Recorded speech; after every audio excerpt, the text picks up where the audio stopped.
Bienvenue sur Horror News. Salut à vous fans d'horreur, ici Marc pour Horror News Podcast, l'émission qui vous déterre les infos du monde de l'horreur. Et cette semaine on démarre avec un carnet noir, puisqu'on apprend le décès de l'acteur Tom Noonan à l'âge de 74 ans. On le connaissait notamment pour des films comme Monster Squad, dans lequel il jouait la créature de Frankenstein, The House of the Devil ou encore Robocop 2. On a une bande-annonce pour le film intitulé Le réveil de la momie du réalisateur Lee Cronin, qu'on connaît notamment pour Evil Dead Rise. On y suivrait donc une enfant qui est retournée à ses parents après avoir disparu mystérieusement dans le désert égyptien pendant 8 ans. Elle va commencer à montrer un comportement de plus en plus étrange, poussant ses parents à enquêter sur les origines du mal qui la frappe. Sortie prévue le 15 avril au cinéma. L'adaptation filmique du jeu vidéo Dead by Daylight semble avancer puisque le réalisateur Alexandre Aja, qu'on connaît notamment pour Haute Tension, devrait le réaliser et les sociétés de James Wan et Jason Blum devraient le produire. Le jeu Dead by Daylight, c'est un slasher multi dans lequel on a une équipe de survivants qui sont traqués par un tueur. L'adaptation en série du roman Carrie de Stephen King par le réalisateur Mike Flanagan, qu'on connaît notamment pour The Haunting of Hill House, devrait sortir en octobre sur Amazon Prime Video. On a une nouvelle bande-annonce et une date de sortie pour le film intitulé Do Not Enter. On y suivrait un groupe de fans d'urbex assez extrêmes qui vont décider de visiter un hôtel abandonné, supposé hanté et surtout supposé renfermer 300 millions de dollars qui auraient été cachés par des gangsters il y a un petit moment de cela. Sortie prévue le 20 mars au cinéma US et en VOD US. On a une bande-annonce pour le film intitulé Slanted avec l'actrice McKenna Grace qu'on connaît notamment pour Scream 7. On y suivrait donc une adolescente complexée par ses origines asiatiques qui va subir une intervention de chirurgie expérimentale pour devenir blanche, populaire et enfin reine du bal de promo. Sortie prévue le 13 mars au cinéma US. Le film de serpent géant intitulé Titan change finalement de nom pour s'intituler Boyuna Legend of the Amazon.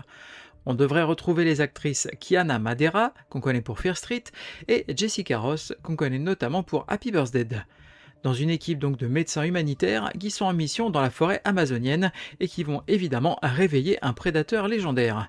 Sortie prévue cette année. On n'arrête plus le réalisateur Zach Cregger, qu'on connaît notamment pour Évanoui, puisque après avoir sorti son film Resident Evil le 16 septembre prochain au cinéma, il devrait s'attaquer à la réalisation du film intitulé Flood.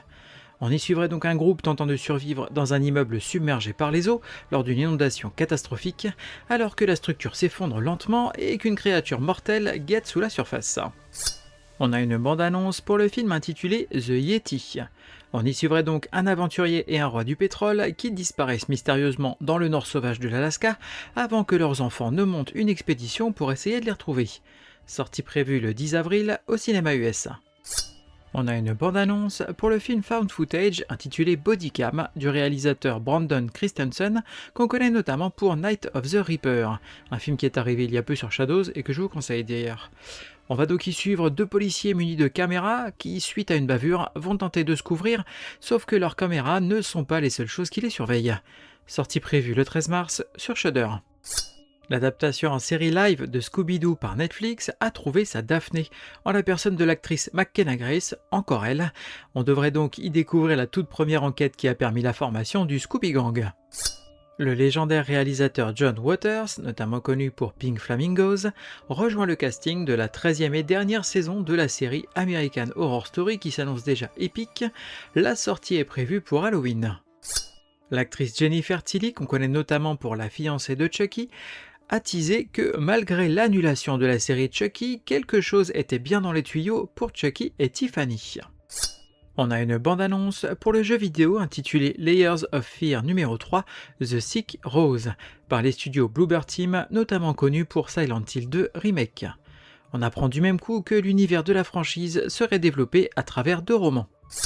On a une bande-annonce pour le film de vampire intitulé What's Wrong Wendy. On y suivrait une femme revenant dans la ville de son enfance pour s'occuper de sa mère, jusqu'à ce qu'une ancienne camarade de classe devenue vampire vienne chercher son aide pour enquêter sur une série de disparitions liées à la sombre histoire de la ville. Netflix vient d'annoncer l'acquisition du premier film mexicain réalisé en animation stop-motion et intitulé I Am Frankelda.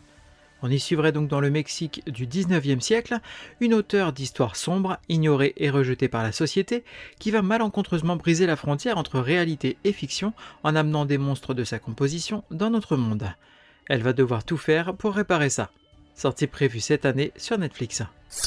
On a une bande-annonce pour le film de clown tueur intitulé Jitters. On y suivrait donc un policier enquêtant sur une série de morts violentes, apparemment liées à un jeu d'horreur appelé Jitters, qui te confronterait à tes peurs les plus profondes. Sortie prévue le 17 mars en VOD. On a une bande-annonce pour le slasher intitulé Popeye Returns, suite de Popeye's Revenge donc, dans lequel Popeye, dopé au sérum de super soldat, va s'attaquer à un camp de vacances. Et non, c'est pas une vanne.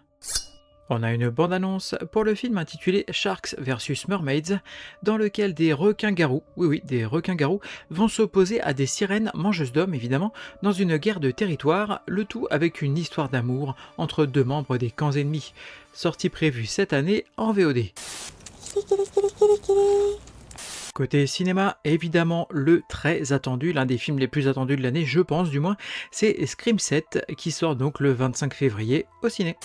Ils sont les enfants de la nuit.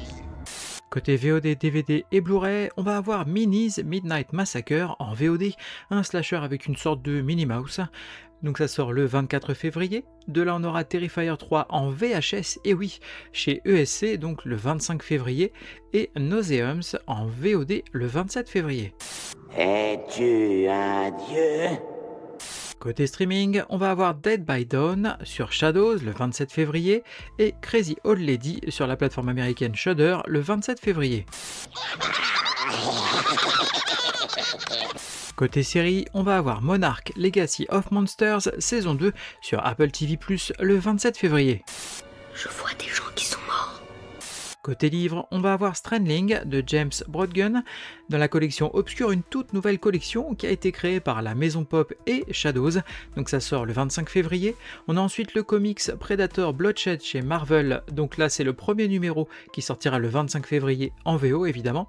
De là on a une sortie slasher avec Europa Halls, un slasher 90s comme on aime, ça sort donc aux éditions Faute de Frappe, c'est par Alan Shivers que j'ai eu le plaisir d'interviewer. L'interview sortira d'ailleurs le 26, le jour de la sortie du livre, donc ça sort le 26 février comme vous l'aurez compris.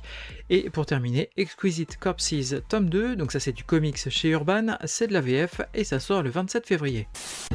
You're gonna need a bigger boat. Terminons avec les jeux vidéo et on aura donc Fear Effect 2 Retro Helix sur PlayStation, PC et Nintendo Switch le 27 février et le très attendu Resident Evil Requiem sur PC, PS5, Xbox Series et Nintendo Switch le 27 février.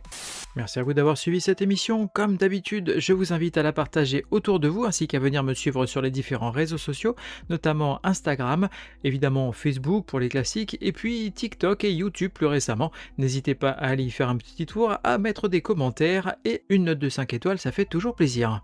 Il ne me reste plus qu'à vous souhaiter bonne semaine et bon frisson.